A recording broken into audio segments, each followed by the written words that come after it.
व तआला ने कुरान मजीद में नबी रहमत अलैहिस्सलाम से फ़रमाया है कि ए महबूब अलैहिस्सलाम, बेशक हमने आपको खैर कसीर अता फ़रमाई है।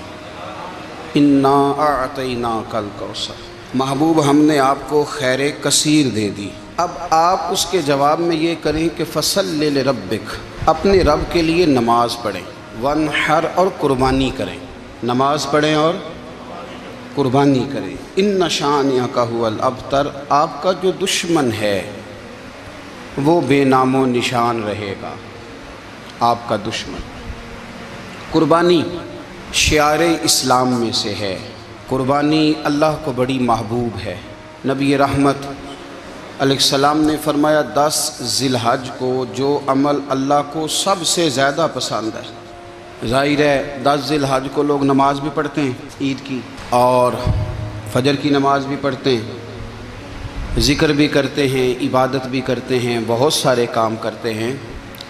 लेकिन हुज़ूर अलैहिस्सलाम फरमाते हैं कि अल्लाह को 10 ज़िलहज को जो काम सबसे ज़्यादा पसंद है वो खून बहाना है, जानवर को ज़िबा करना है। नबी पाक सल्लल्लाहु अलैहि वसल्लम ने अपने ग़ुलामों की दिलचस्पी पैदा फरमाई है कुर्बानी के साथ, शौक़ और ज़ौक़ का ज़िक्र फरमाया है। कुछ काम ऐसे होते हैं जो किसी की गैर मौजूदगी में भी हो जाते हैं, लेकिन नबी पाक सल्लल्लाहु ताला अलैहि वसल्लम ने हज़रत फ़ातिमा अज़्ज़हरा रज़ियल्लाहु ताला अन्हा से फ़रमाया कि फ़ातिमा इधर आओ, यहाँ मेरे पास खड़ी हो जाओ। या रसूल अल्लाह, क्या होने लगा है? फ़रमाया मैं तुम्हारे कुर्बानी के जानवर को ज़िबा करने लगा हूँ।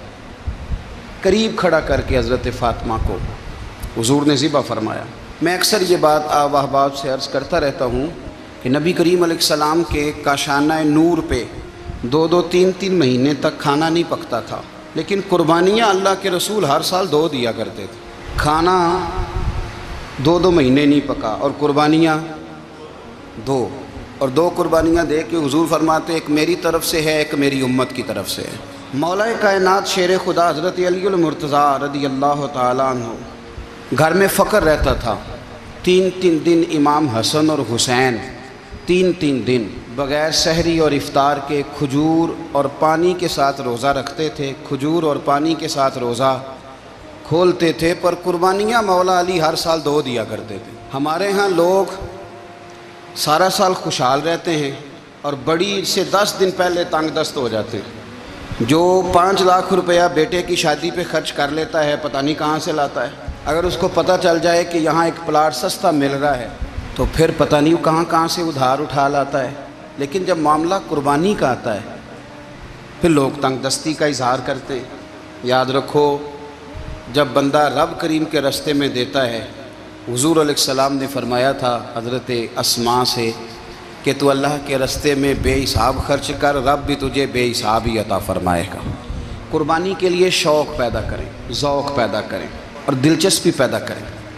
ये बात ठीक है कि कुर्बानी साहिब इस्तिताअत पर फ़र्ज़ है, लेकिन उसके लिए शौक़ पैदा करें। एक है कुर्बानी करना और फिर एक है कुर्बानी के गोश्त को तकसीम करना। कुर्बानी का सारा गोश्त घर में रखना जायज़ है, और जब तक आपका दिल करे आप वो गोश्त खाएं, शरीयत आपको मना नहीं करती। लेकिन मेरा ये सवाल है कि कुर्बानी ज़ाहिर है वही लोग करते हैं ना जिनके पास ताकत होती है, तो सारा साल गोश्त खाते हैं। तो मतलब सारा साल अगर आप गोश्त खा रहे हैं तो फिर आप मेहरबानी फरमाएं, ये तो अल्लाह के रास्ते में है तो कोशिश करें ये तकसीम हो जाए। कुछ लोग शापर लेके गोश्त लेने आ जाते हैं, उन तक मेरा ये पैगाम ज़रूर पहुँचाएँ कि उनके लिए सवाल करना जायज़ ही नहीं। शरीयत ये कहती है कि जिसके घर में एक वक्त का खाना मौजूद हो, सुबह का उसके घर में खाना मौजूद है एक टाइम का, उस बंदे के लिए किसी के सामने हाथ फैलाना जायज़। इतना भूखा आदमी कि जिसके पास अब खाना ही नहीं है एक वक्त का भी, वो सवाल कर सकता है। छोड़ें, सारा साल अगर हम किसी अमीर से लेके नहीं खाते तो क्या घर में हंडियाँ नहीं पकती? बिल्कुल नहीं सवाल करें, कतन कोई ज़रूरत नहीं, ये जायज़ ही नहीं है सिरे से। आपको किसने इजाज़त दे दी खाली गोश्त की खातर? जहाँ अल्लाह ताला आपको मर्च दे रहा है, नमक दे रहा है, घी दे रहा है, घर रहने के लिए दे रहा है, वो रब करीम 1000 रुपये का गोश्त भी अता फरमाएगा। और उससे अगली बात यह कि शिकवा भी नहीं करना। کہ فلانے نے اتنی قربانیاں کی تھی تو پتہ نہیں کہاں لے گیا ہے. اس نے کی تھی نا، پیسے کس کے تھے، ذبح کس نے کیا، تو آپ ذمہ دار ہیں کہ وہ کدھر لے کے گیا ہے. یہ بحث کرنے کی بھی اجازت دین ہمیں نہیں دیتا، تنقید کی بھی اجازت دین ہمیں.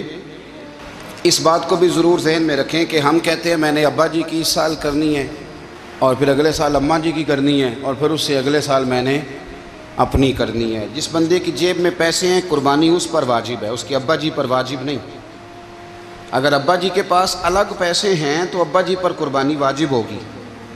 ہاں اگر آپ کی جیب اجازت دیتی ہے تو آپ 3 قربانیاں خریدیں یا بڑے جانور میں 3 حصے ڈالیں، تو اب آپ 2 والدین کی ہو گئی، 1 آپ کی اپنی ہو گئی. لیکن جب تک آپ پر واجب قربانی آپ نہیں دیتے تب تک والدین کی قربانی دینا درست نہیں ہے، کیونکہ یہ دین میں واجب ہے. جو نماز آپ پہ فرض ہے وہ آپ نے پڑھنی ہے، اور جو ابا جی پہ فرض ہے وہ ابا جی نے پڑھنی ہے. اس مسئلے کو بھی ضرور ذہن نشین کریں. اس سے اگلی بات جو اور زیادہ ضروری ہے اس کا ضرور خیال فرمائیں. حصے ڈالے جاتے ہیں قربانی کے حصے، تو 6 حصے ہو گئے، اب 7واں حصہ مل نہیں رہا، تو ایک تگڑے سے بندے کے پاس جا کے مالدار سے کہا کہ چودھری صاحب حصہ ڈال لیں، ایک حصہ کم ہے. چودھری صاحب کہنے لگے کہ میں نے تو پہلے بھی 4 بکرے لیے ہوئے ہیں، تو چلو اگر تم کہتے ہو تو چلو بڑا گوشت آ جائے گا، تکے ہی بنا لیں گے، چلو بڑا گوشت بھی 10 کلو آ جائے گا تو کباب کے لیے رکھ لیں گے، چلو رکھ لو حصہ. اب 6 بندوں کی نیت قربانی کی، 7ویں کی گوشت کی، اس کی نیت قربانی کی، پچھلے 6 کی بھی قربانی نہیں ہوگی، وہ بھی گئے کام سے. آپ اس بات کو سمجھیں کہ قربانی کا مطلب یہ ہے کہ خالص اللہ کی رضا کے لیے مخصوص وقت میں مخصوص جانور ذبح کرنا. اس لیے یہ ضرور توجہ کریں اس بات پر کہ ہم کئی لوگوں کو فورس کر کے شامل کر لیتے ہیں. بندہ مالدار ہوتا ہے وہ بھی کہتا ہے چلو ٹھیک ہے کوئی حرج نہیں، لیکن وہ نامینیٹ کرے گا. اگر اس نے اپنی قربانی رکھ لیا تو پھر وہ بتائے گا یہ قربانی کس کی ہے، والدین کی ہے، کس کی ہے. تو قربانی اس ترتیب سے کریں کہ اس کے سارے مسائل سے آگاہی حاصل کریں.